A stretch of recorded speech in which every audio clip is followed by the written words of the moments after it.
பாகிஸ்தான் ஆக்கிரமித்துள்ள ஜம்மு காஷ்மீர் பகுதிகளை மத்தியில் ஆளும் பாஜக தலைமையிலான தேசிய ஜனநாயக கூட்டணி அரசு மீட்டே தீரும். ஜம்மு காஷ்மீர் மாநிலத்திற்கு இந்து ஒருவரை முதல்வராக்குவோம் என்று மத்திய அமைச்சரும் பாஜகவின் ஜம்மு காஷ்மீர் பொறுப்பாளருமான ஜி.கே. ரெட்டி திட்டவட்டமாக தெரிவித்துள்ளார்.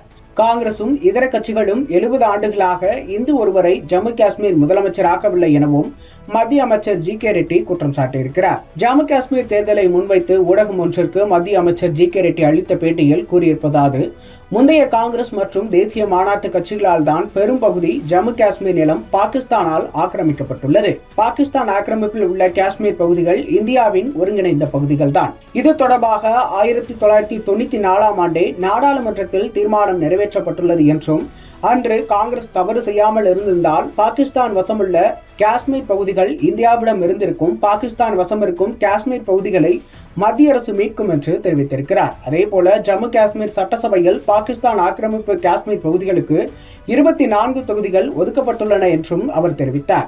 ஜம்மு காஷ்மீரில் பாஜக தனித்தே ஆட்சியை அமைக்கும் என்றும், ஜம்மு காஷ்மீர் யூனியன் பிரதேச மக்கள் பாஜகவுக்கு நல்ல தீர்ப்பை தருவார்கள் என நம்புவதாகவும் அவர் நம்பிக்கை தெரிவித்திருக்கிறார்.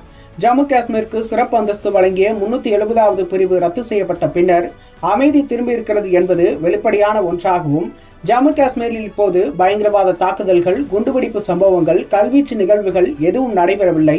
இதற்கு காரணமே பிரதமர் மோடி தலைமையிலான மத்திய அரசின் நடவடிக்கைகள் தான் என்றும் அவர் குறிப்பிட்டிருக்கிறார். 370வது பிரிவு நீக்கப்பட்ட பின்னர் இந்தி மொழி திரைப்படங்கள் கூட காஷ்மீரில் திரையிடப்படுகின்றன என்று குறிப்பிட்ட அவர், காஷ்மீர் பள்ளத்தாக்கில் பல்வேறு மொழி அனிமேஷன் படங்களும் வெளியிடப்படுகின்றன.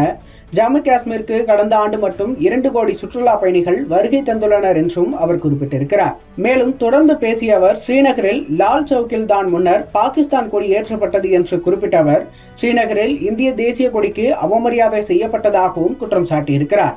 ஆனால் இப்போது லால் சவுக்கில் தேசிய கொடி பட்டொலி வீசி பறப்பதாக குறிப்பிட்டிருக்கிற அவர், பிரதமர் நரேந்திர மோடியின் நடவடிக்கைகளால் உலக அரங்கில் பாகிஸ்தான் தனிமைப்படுத்தப்பட்டுள்ளது.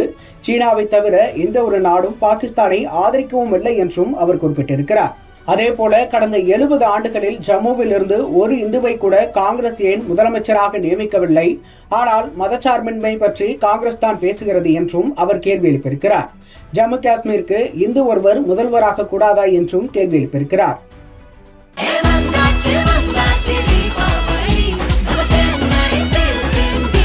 எண்ணம் போல் வண்ணங்களுடன் கொண்டாட The Chennai Silks ஆடைகளுடன் Let the celebrations begin.